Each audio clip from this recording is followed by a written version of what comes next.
요즘은 어떠십니까? 신앙생활이 즐거우십니까? 찬송이 콧노래로 자주 나옵니까? 발걸음이 가벼우십니까? 주위의 모든 것들이 다 이뻐 보입니까? 그런데 가끔 이런 때가 있습니다. 말씀대로 따라 산다고 하는데도, 나름대로 경건의 생활을 한다고 하는데도, 매일매일 큐티 생활을 하며 사는데도 이상하게도 뭔가 허전합니다.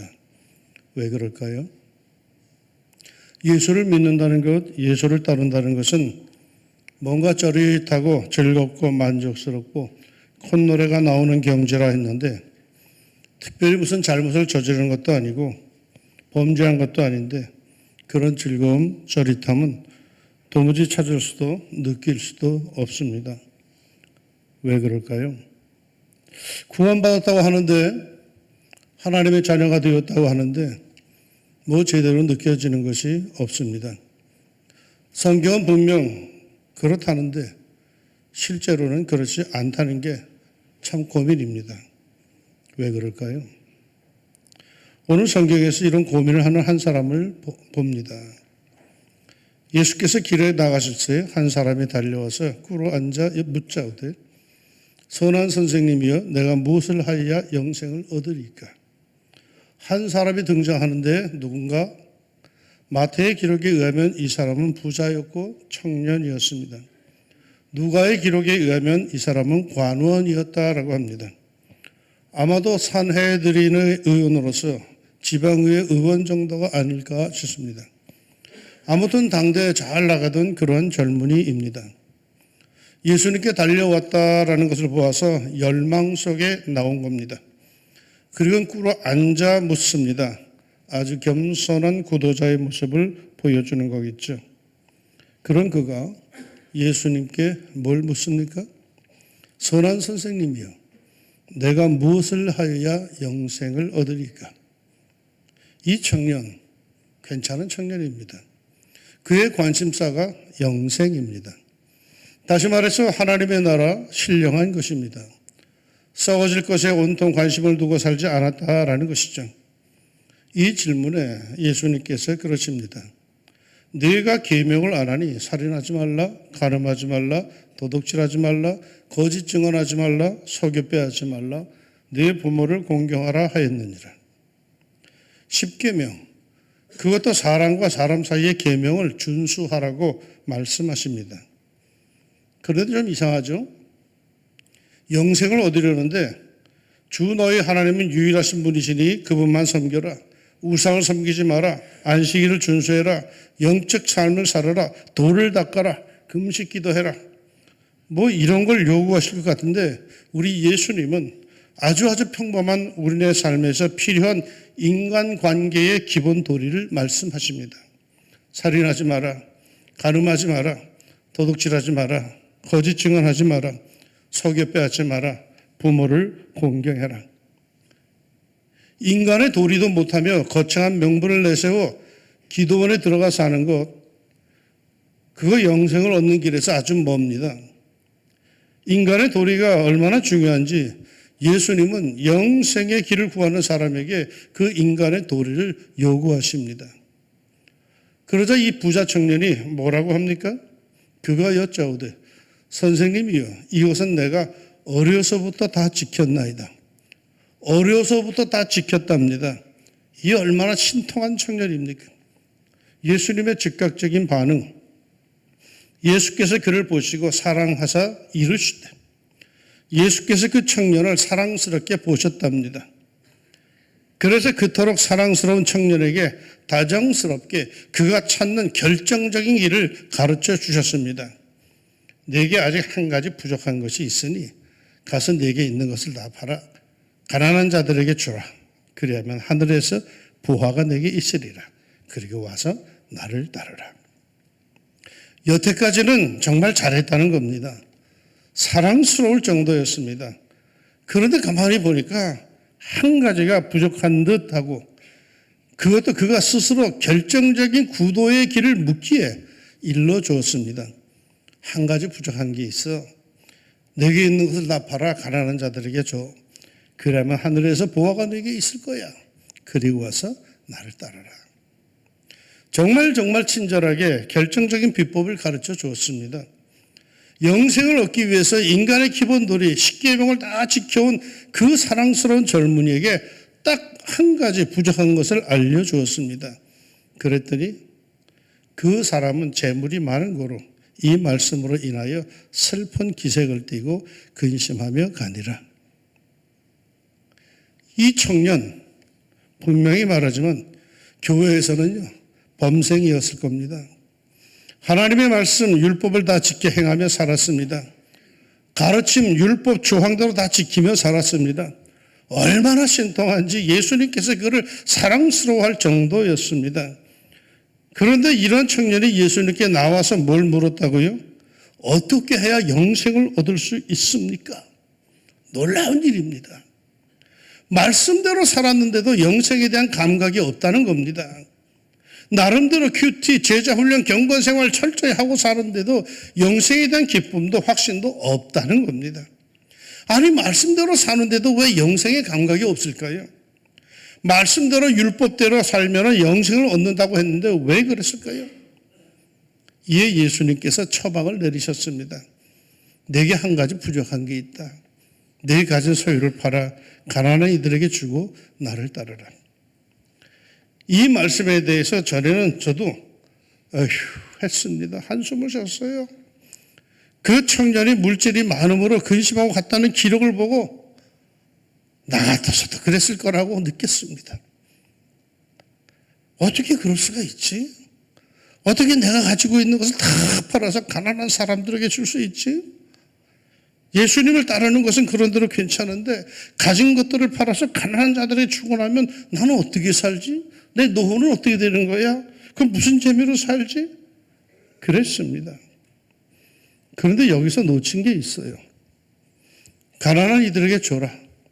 그리하면 하늘에서 보화가 내게 있으리라. 그리고 와서 나를 따르라. 하늘에서 보화가 내게 있으리라. 하늘에서 보화가, 이건 죽어서 천국 가서 받는 거라고 여겨왔습니다. 천국에 가서 다 보상받고 거기에서 떵떵거리며 사는 거라고 생각을 했습니다. 정말일까요? 정말이죠. 그런데 조금은 다르게 해석하는 이가 있습니다.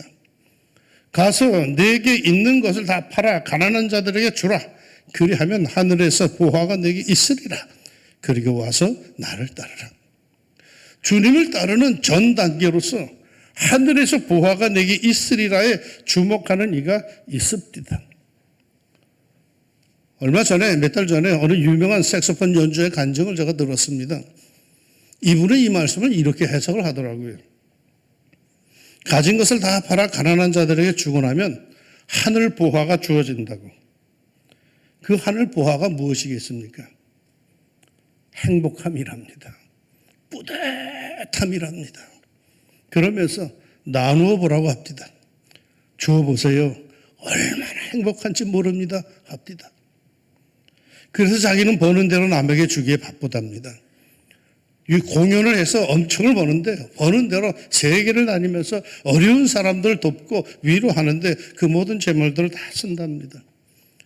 최근에 다녀온 곳이 뭐 우크라이나라고 얘기하고 일본이라고 얘기도 하고 아프리카, 지진 난 거, 재난 당한 거 세계를 찾아다니면서 그들을 돕는 즐거움, 행복으로 산답니다. 자기는 집 하나 제대로인 게 없지만 여전히 전세로 전전하지만 얼마나 행복한지 모른답니다. 그래서 열심히 벌어 열심히 나누고 열심히 돕고 하면서 행복하게 산다고 간증을 합니다. 그렇게 행복한 마음으로 예수님을 따른다고 합니다. 그 순간에 내가 우두커니 그 얘기를 들으면서 나는 저 사람보다 더 많은 거 움켜쥐고 사는데 왜 나한테 저런 행복이 없을까라는 생각이 슬쩍 스쳐 지나갔어요. 우리는 왜 그런 기쁨이, 행복함이 없을까요? 나름대로 열심히 말씀을 지키고 열심히 기도하고 봉사하면서 산다고 하는데 그 후에도 왜 행복이, 그런 기쁨이 없을까요? 천국의 보화, 천국의 기쁨, 천국의 축복은 죽어서나 생각하지 현실에선 언감생심, 현실에선 코가 꿰어서 억지로 끌려가듯이 살고 있어요.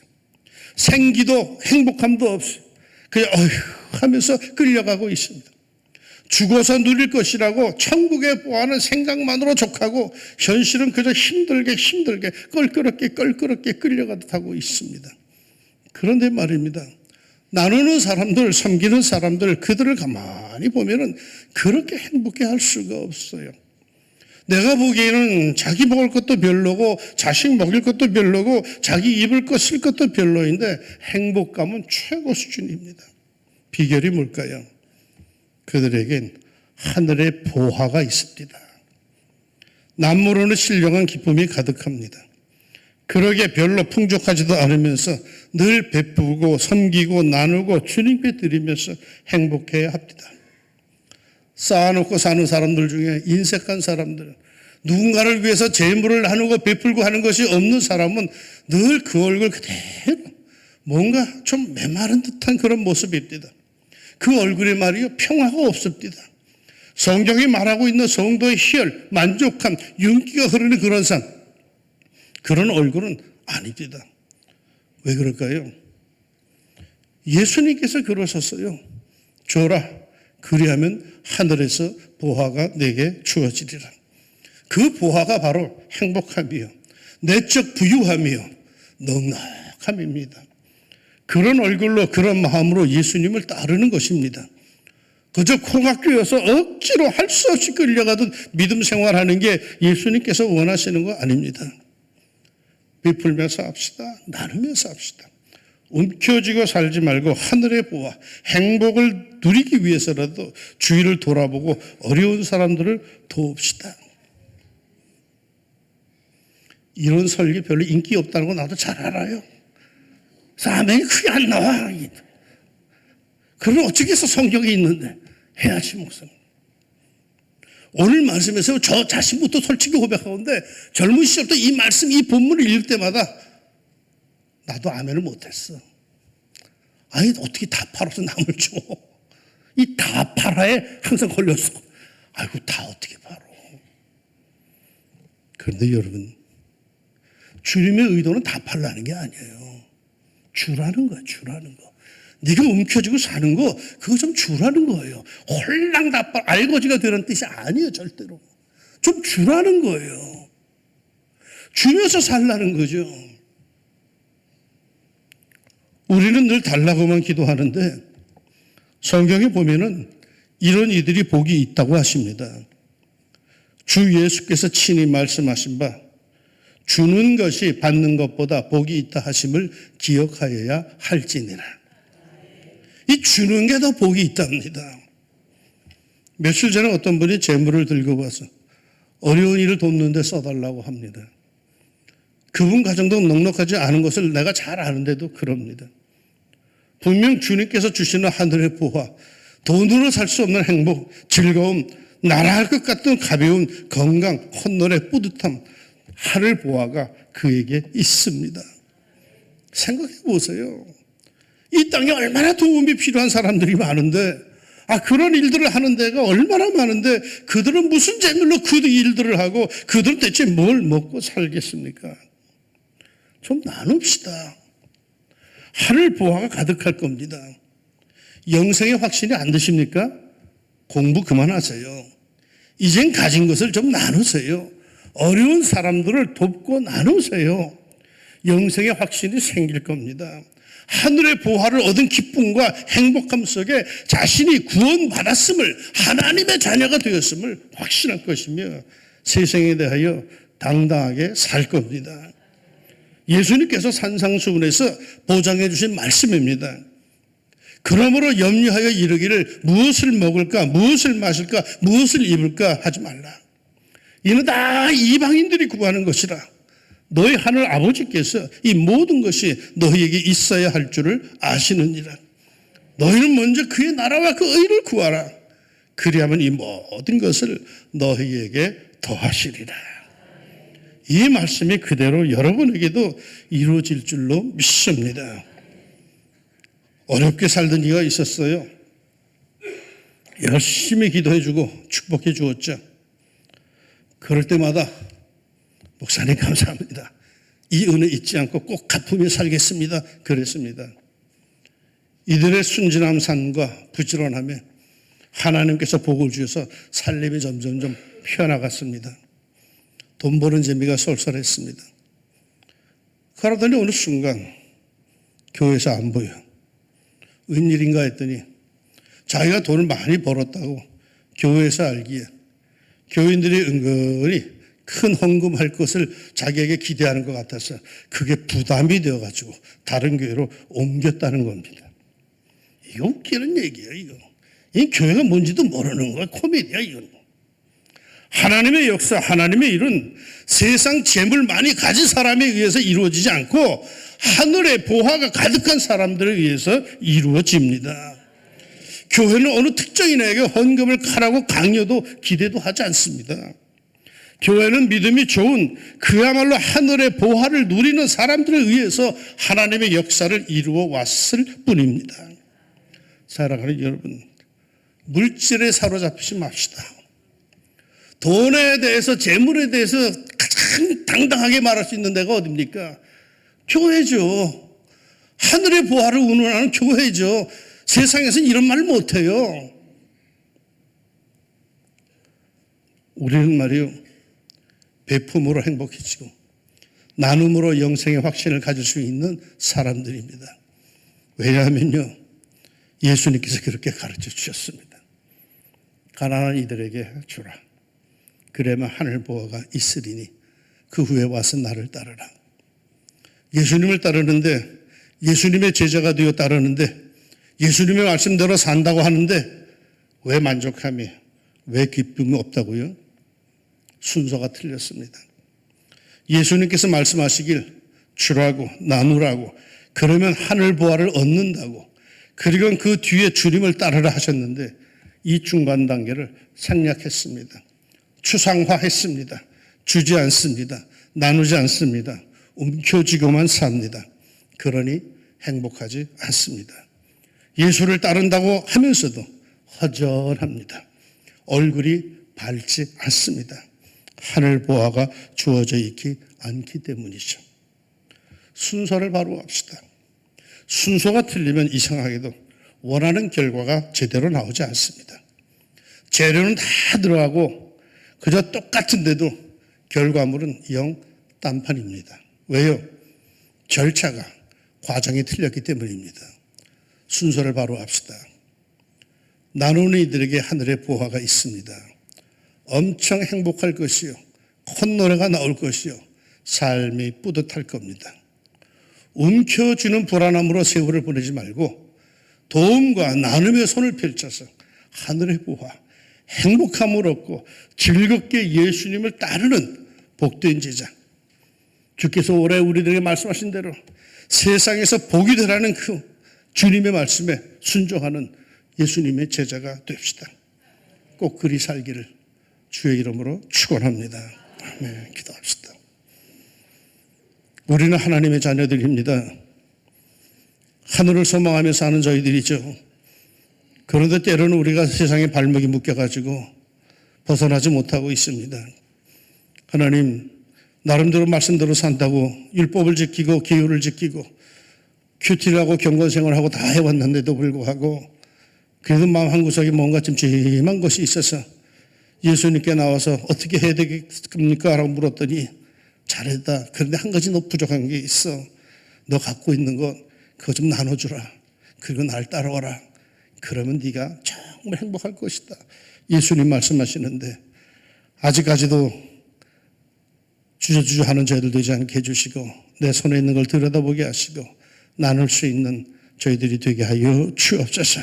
그래 이 땅에 한 병씩 살면서 그저 움켜쥐고 그거 잃어버릴까 봐 천전긍긍하며 세월 다 보내지 않게 하여 주시고 예수님의 약속을 믿고 손을 펼쳐 어려운 사람들 도와주고 그들의 손을 붙들어 주는 가운데 함께 하늘의 보화를 누릴 수 있는 기쁨과 평안함이, 행복함이 가득한 우리 사랑하는 왕정교회가 꼭 되게 하여 주옵소서.